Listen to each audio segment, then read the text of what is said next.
Bonjour à tous, bienvenue dans cette vidéo donc sur les énergies de la pleine lune du 1er octobre 2020 et surtout de ce qui va s'en suivre, donc de la semaine qui arrive. On va essayer de déborder un petit peu aussi sur les énergies de l'automne parce qu'elles sont très importantes et voire même très intéressantes d'un point de vue général, d'un point de vue intérieur et d'un point de vue extérieur sur ce sur quoi ça va nous amener à rayonner.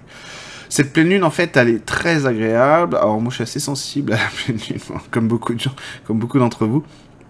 Et cette pleine lune-là, elle est plutôt agréable parce que elle vient guérir pas mal de schémas passés.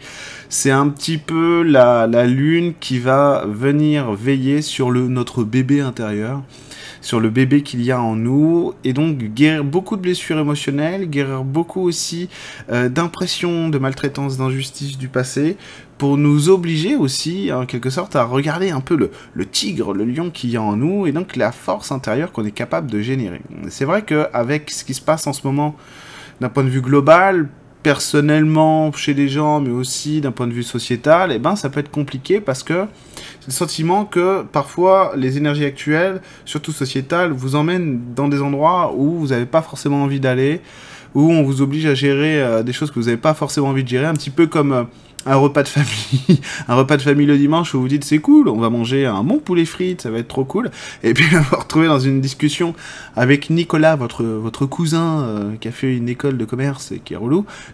Bon, j'ai pas de cousin, moi, ça va. Mais si vous voulez, c'est un peu ça. À dire, mais pourquoi il m'emmène là-dessus là? Je veux juste, c'était cool là, on passait un bon moment, et pourquoi? Donc c'est un peu ça. Et donc la pleine lune de ce soir, elle vient quand même pas mal apporter de guérison, de mise en lumière là-dessus. Donc elle a l'air assez douce. Globalement, dans son énergie, elle est véritablement là pour venir cicatriser des choses, même que inconsciemment, on n'a pas vu, on n'a pas encore regardé, on n'a pas su maîtriser, ça c'est pas grave du tout.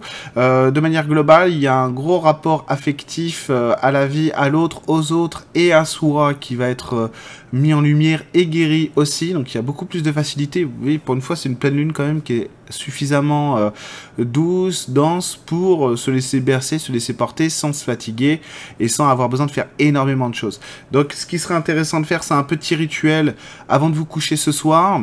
Donc de manière symbolique, soit va falloir enterrer quelque chose, de manière symbolique, j'entends, soit qu'on note quelque chose sur une feuille, voilà, tout ce qui nous passe par la tête, par l'esprit, par le cœur, sur une feuille de papier, sur notre passé, sur nos souvenirs, dans nos liens affectifs, de famille, amoureux aussi, c'est très important. Et donc dans tout ce qui va concerner nos racines familiales, sociales, etc., même dans le groupe social, hein, d'amis, etc., et faire en sorte donc de dire voilà, ça, j'en ai fini avec ça, et donc je peux passer à autre chose. Donc moi, ce que j'aime bien faire, c'est soit écrire ces choses-là, et donc après en faire une boule de papier, la mettre aux toilettes et tirer la chasse d'eau, ou mettre le feu. Mais si vous mettez le feu, vous faites attention, faites ça dehors, voilà, protégez-vous.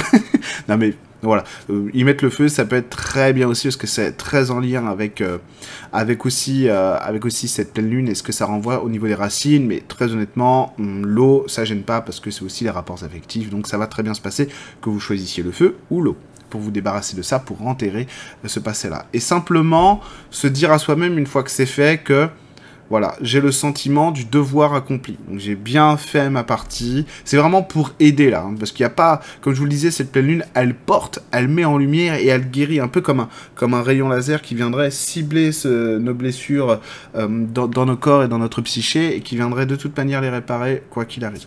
Donc c'est un pas supplémentaire vers une prise de conscience qui nous amène vers les énergies de 2021, qui seront assez complexes, assez compliquées, en même temps très jouissives à vivre et à réaliser, et parfois un petit peu plus compliqué pour certaines personnes, ou de manière générale, mais ça va bien se passer. Vous avez aimé 2020, vous reprendrez bien un petit peu de 2021. Vous verrez, ça, j'aurai l'occasion de faire un direct là-dessus au mois de décembre sur les énergies de 2021. Donc voilà, donc pas de panique pour ce soir, c'est vraiment profitez-en. Dites-vous que c'est le moment de lâcher un max de tonnes de choses, etc., qui vous retiennent, qui peuvent aussi vous blesser d'un point de vue psychique, et que de toute façon, un bon dodo, et ça suffira. Un bon dodo, et ça suffira. Vous faites ce petit rituel, voilà, d'enterrer le passé, et de passer à autre chose, et la pleine lune se chargera du reste. Sur les énergies d'automne, là, on est quand même sur une période qui nous réclame beaucoup d'introspection de manière très légère. La pleine lune est vraiment en accord avec les énergies de l'automne, parce que cette pleine lune-là nous fait véritablement basculer sur les énergies de l'automne. Et les énergies de l'automne, là, pour la semaine qui vient, à partir de la pleine lune, c'est vraiment le lâcher-prise. C'est-à-dire que je prends mon temps, je ne fais pas les choses dans l'urgence, je ne prends pas de décision dans l'urgence, sauf si je suis absolument sûr de moi, là oui. Mais sinon, non. C'est vraiment le moment où on se lâche la grappe, quoi. On se laisse tranquille. On écoute vraiment notre enfant intérieur qui a des désirs de profondeur, de repos, de ci, de ça, etc.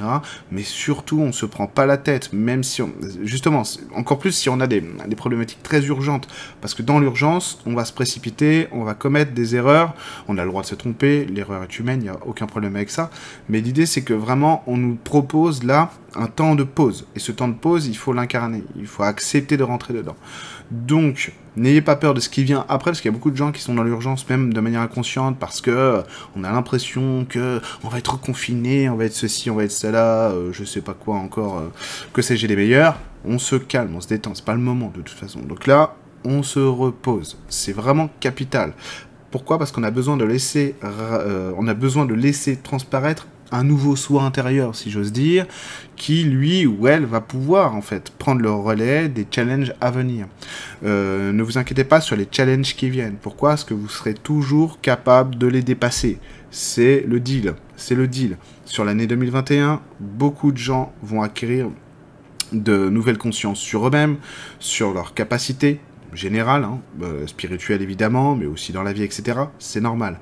On passe à une étape de vie où chacun commence à révéler quelle est sa véritable fonction et donc à aller chercher son véritable potentiel intérieur. C'est le début d'une nouvelle démarche qui est inédite. Moi, j'ai jamais vu ça.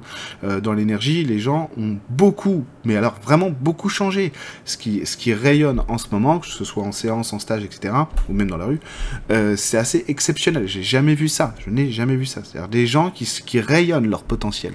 Et donc, tout ça commence à se lier à nous. Donc, c'est très important. Ça, la face qui est là est très importante. C'est pour ça que c'est important de se laisser reposer. Pourquoi ? Parce qu'on a énormément construit durant l'année 2020. Il y a eu énormément de chantiers intérieurs, extérieurs qui ont été lancés. Et donc là, on a besoin de repos, tout simplement. Donc cette pleine lune, elle est vraiment là pour apporter aussi de la gaieté et de la joie sur ce qui va arriver après. On passe sur une étape où il y a énormément d'envie globale de liens sociaux, de liens familiaux, etc. Donc de recontextualisation aussi de nos liens avec les gens et de comment on veut les orienter. Vous devenez de plus en plus les propriétaires de la manière dont vous voulez vous guider par rapport à ces liens-là. Ça aussi c'est nouveau parce qu'avant il y avait énormément de cadres en fait très rigides qui nous imposaient beaucoup de choses ou en tout cas qui nous limitaient et ils nous limitent moins qu'avant. Ils sont toujours là mais ils nous limitent moins qu'avant. On a plus de place à l'intérieur de ces cadres. Donc il faut en profiter. En profiter pour écouter cet enfant intérieur qui va savoir vous guider sur vos impulsions, sur vos désirs personnels et sur ce que vous désirez véritablement dans votre existence. Donc juste être à l'écoute de ce que vous avez le sentiment qu'il vous convient à partir d'aujourd'hui pendant toute la semaine qui vient. Voilà. J'espère que vous allez passer une super pleine lune. En tout cas, moi, je suis déjà très content des énergies que ça influence sur nous. J'aime beaucoup ça. Ça fait du bien un petit peu de simplicité, un petit peu d'humanité, de jeu, de joie dans nos rapports les uns avec les autres. Ça fait beaucoup de bien parce qu'il y a beaucoup de messages très anxiogènes. Il faut se calmer avec ça. Il faut savoir prendre du recul. Faut savoir prendre du recul. Pas avoir peur de tout non plus. ça va bien en fait. Les choses vont quand même globalement assez bien. Bref, je vous dis à très bientôt sur ma chaîne YouTube. Ah bah oui, je serai en direct le 14 octobre, je crois, pour un direct sur canalisation des dragons, notamment sur l'ascension actuelle et l'ascension à venir. Donc je vous invite à vous connecter sur ma chaîne YouTube le 14 octobre à partir de 20h30 pour ce super direct qui s'annonce. À très bientôt.